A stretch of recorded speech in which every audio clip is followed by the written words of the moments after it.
Alright, y'all, so this episode of Married to Medicine was definitely given what it was given. It was cute or whatever. So let's give it what we got. Alright, so the episode starts off with Dr. Heavenly going to visit Contessa. And all of that was cute. She bought a gift basket, all of that. And then she was like, bitch, why the fuck would you get a boob job and get the same boobs that you had taken out? No, ma'am. I would get bigger boobs. And I kind of feel where you going with that, Dr. Heavenly. Me personally, I would ask my husband what he like. You know, do you want to see? Baby, I'm stopping at D though, because even though I want to please you, bitch, I still got to worry about my back, okay? And I know friends right now who got titties that are big as the sun, and bitch, they are having nothing but back trouble. So I'm not trying to go down that road just to please your bitch ass. No, I am, because I got to walk around with these motherfucking tugboats on my goddamn chest. So no, thank you. And then Quad had showed up. Quad was looking really good. I like Quad better with longer hair. She was giving a Donna Summers tease. Last chance for love. Da-da-da-da, da-da-da-da. She was giving it. The rest of the episode was really the trip, so let's talk about it. First things first, Eugene goes behind Toya's back and invites Contessa and her husband. Which I don't know how I feel about that, because Toya was like, yeah. But at the end of the day, what y'all was going through, Toya, was not big enough for this woman to miss out on this beautiful trip, even though she shouldn't have went given her situation. But, you know, all is well that ends well. Invite the woman, whatever. Quad revealed she saw Greg with another woman. I don't really know how I feel about that, because Quad, you done moved out, so you gave the man the impression that you was done with everything. So even though y'all are still legally married, he feeling like, shit, you out of my life, you gone. I don't know if he necessarily is wrong, because y'all are separated. Y'all are apart. Y'all are heading toward divorce. So what else was he supposed to do? Now, me personally, I do think there is a time limit, bitch. If we break up in February, I shouldn't see you in March humping and grinding. Like, no. I need you to take some time to get the fuck over me. Damn, did I mean anything to you at all? I mean, not only are we divorcing because you cheated, but now you out doing it again, bitch. Like, I would have interrupted the scene, bitch. I would have broke up the scene, if you hear me. Toya hits Contessa in the chest. Now, for whatever reason, a crab was like right in their vicinity when they got off the bus or whatever. She reached back Toya, and boom, cat, she buzzed Contessa in the chest. Now, Contessa said she elbowed her like this. Toya said what's going on? Even the husband was like, what's going on? But Contessa was like, you bruised it. You put a mark on it. My titty is swollen, and now it's your fault, and I just don't want nothing to do with you, bitch. So she decided not to go to the fire and ice event that Toya had put on for the rest of the night. Now, again, when the husband came down to explain that they wasn't going to go, he made it seem like it wasn't that big of a deal. You went your hand back, da-da-da-da-da. Now, he was initially going off of what Contessa said, and Contessa said it was the elbow.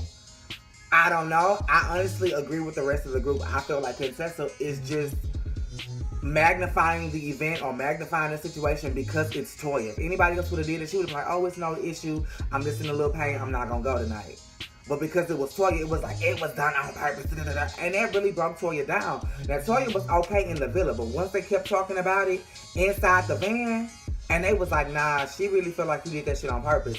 Toya broke down and she was like, and I agree with Toya, why would you even feel like I'm that type of person, bitch? We can never speak again. I'm not gonna intentionally draw pain to you, bitch. Especially when you did nothing to me. We just not speaking because we ain't cool right now. So, why would I want to hurt you? Like, I had my husband. I didn't have my husband. But my husband invited you and I was okay with it. So, why would I?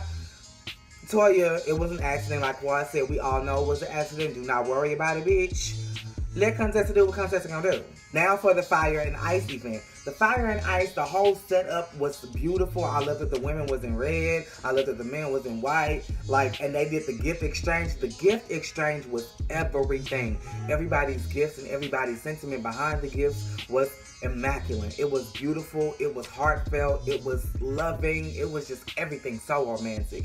And then Heavenly was like, I don't want my friend to be left out. So Quad, bitch, I got you a gift too. And that just broke the scene. Oh my God, Quad was like, I just give me a minute. I gotta get, oh my gosh. Like, she was just broke up, and that tennis bracelet was that a tennis bracelet? That diamond bracelet, bitch, was everything. Like, now for the main event, why we all came to have this conversation.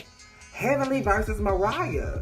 So, Toya doing her questions or whatever. And then Toya was like, Eugene, have you ever decided to step out of our marriage? And he was like, hell no. And she was like, yeah, you better answer. And then Quad made the comment. She was like, well, you don't need to ask Dr. G that. And Toya dumbass, well, why not? And she was like, because he did. Like, he stepped outside the marriage. What are you saying? I'm sorry. And then that's when Mariah jumps in and she's like, well, as your friends, we need to know a little something. So if you're not going to tell us everything, at least tell us something. And I guess because Dr. Heavenly and Mariah was already not feeling each other, Dr. Heavenly stepped in and was like, bitch, you ain't got to explain shit to her. She told you what she wanted to say. Quad, you ain't got to say shit. And here come Mariah, I know for the longest. And even Quad was like, bitch, what y'all not finna do is fight over me. I just seen my husband dancing on another woman in the club in my face. I'm broken. I'm not finna, enclose every fucking detail to y'all. So don't even expect me to. Boom, cack, shally whack. They kept going at it. And Mariah took a flute glass. Kapow! Broke that bitch off and was like, what's up, Heavenly? And the whole table, including us, the viewing audience, was like, because we didn't know that Mariah was going to take it that far. Like, bitch, are you serious? You are seriously getting ready to shank somebody with a glass just because she is telling a mutual friend of y'all's that she ain't got to tell y'all her business. And baby, I guess Dr. Heavenly had enough. Because baby, she said, bitch, your mama. And then she jumped up and she was like, what you need to do, Agnes, get your wife. What you need to do, Agnes, get your wife. You need to get your wife. Get your bitch of a wife. And then that's when, I don't know what happened, but in the midst of Aiden telling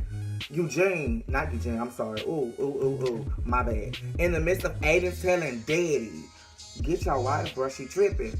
That's when Daddy was like, oh no, Damon. Oh no, you didn't, bitch. Oh no, ain't nobody gonna disrespect my wife. And so now you got Damon and you got Dr. Heavy like, boom, boom, boom, boom. And then you got Mariah like, whatever, it's whatever. Do you want me to bring the receipt? Because I got the receipt. She doing all of that. And Aiden just sitting there like, ooh, I can't dance, and my signature move is to dance, and I don't know what to do. Like, he was just all over the place, but he really was nowhere because he was just sitting there with his hands in his pocket. And bitch, that was the episode, and it gave everything that it could give. For me stepping in on this season and just watching for the first time, I've never seen any of the ladies step out of character like that. Now, they did show a flashback where Toya did get with somebody. I don't know who she got with. But I was not expecting Heavenly to go as far as she did. And I damn sure was not expecting Mariah to break a motherfucking flute and be like, what's up? I will Shawshank your bitch ass. That was a lot to handle, y'all. And oh my goodness, I cannot wait for next week's episode. Now, I don't know if I'm going to watch Real Housewives of Atlanta again. I gave it a try and it was very lackluster. But if you notice, season 10's premiere was lackluster. So maybe it'll heat up throughout the season. But this first episode was not doing what it was giving. But yeah, make sure you guys are liking and subscribing in same place, same time.